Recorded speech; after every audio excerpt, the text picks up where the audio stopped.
Welcome to number 18 in the series of The Good Book, Arguing with God and the Whole Bible. Judges chapter 12 verses 4 to 7. Quotation on the screen attributed to David Plotz, quote, "The Christians think I'm making a mistake by not trying the New Testament and meeting Jesus. The Jews tend to think I'm making a mistake by reading without support from educated people. After all, there is 2,000 years of scholarship about the book, they say, so it's perverse of me to ignore it." End quote. On this particular occasion, we'll look at this very long quote where David Plotz said, "When I was reading Judges one day, I came to a complicated digression about a civil war between two groups of Israelites, the Gileadites and the Ephraimites. According to the story, the Gileadites hold the Jordan River, and whenever anyone comes to cross, the guards ask him to say the password Shibboleth. The Ephraimites, for some unexplained reason, can't pronounce a sh in Shibboleth and say Sibboleth instead. When an Ephraimite fails the speech exam, the Gileadites would seize him and slay him. I've read the word Shibboleth 100 times, written it a few, and probably even said it myself, but I'd never understood it until then.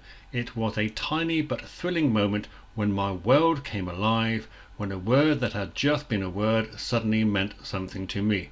End quote. Judges chapter 12 verses 4 to 7. Then Jephthah gathered together all the men of Gilead, and fought with Ephraim. And the men of Gilead smote Ephraim, because they said, "Ye Gileadites are fugitives of Ephraim among the Ephraimites and among the Manassites." And the Gileadites took the passages of Jordan before the Ephraimites.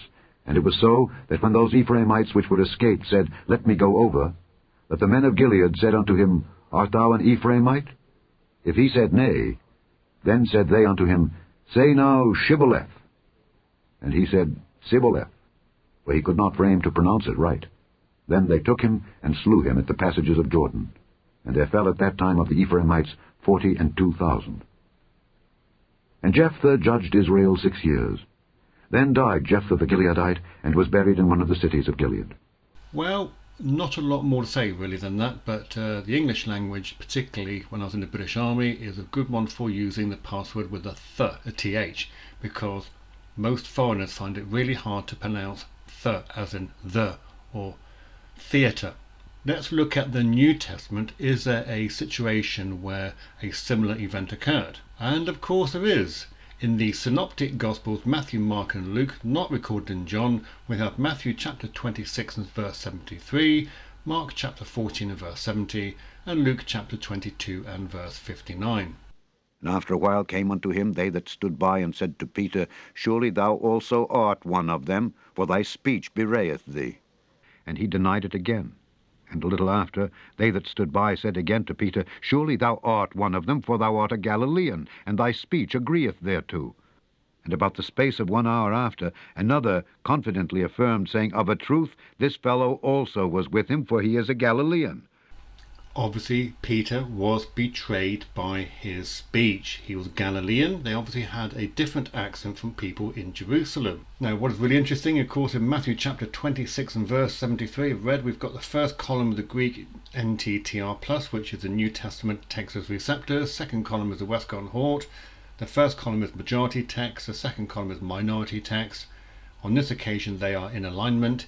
The King James, of course, is translated word for word from the majority text, and you see the Strong's Concordances here with a plus, which means you have the G and the number goes to the Greek New Testament, and the H for the Hebrew for the Old Testament. That simple. Here we have Matthew chapter 26 and verse 73. The first column is the majority Greek NTTR+, which is a New Testament Textus Receptus majority text. The second column is the Greek NTWH+, which is a minority Greek New Testament Westcott and Hort.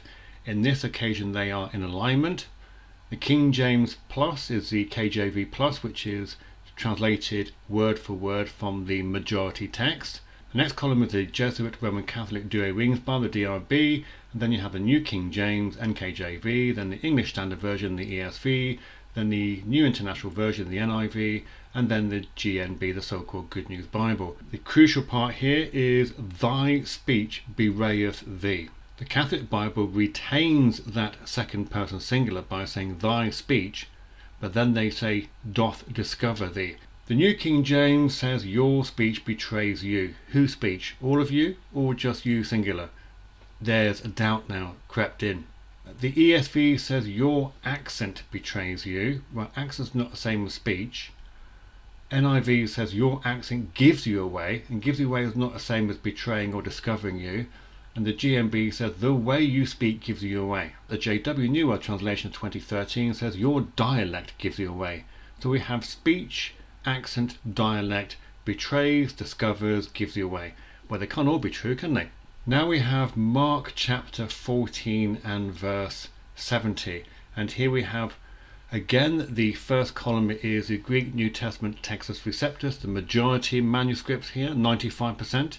The next column is the Greek New Testament Westcott Hort. Oh, you'll see two mountain peaks there. These words have been taken out, removed from the Westcott Hort. The King James, these words says, thy speech agreeth thereto. Interestingly, the Catholic Bible does not include that, which means this one is translated from the minority Westcott Hort, because it's missing the same words. The New King James includes those words. Your speech shows it.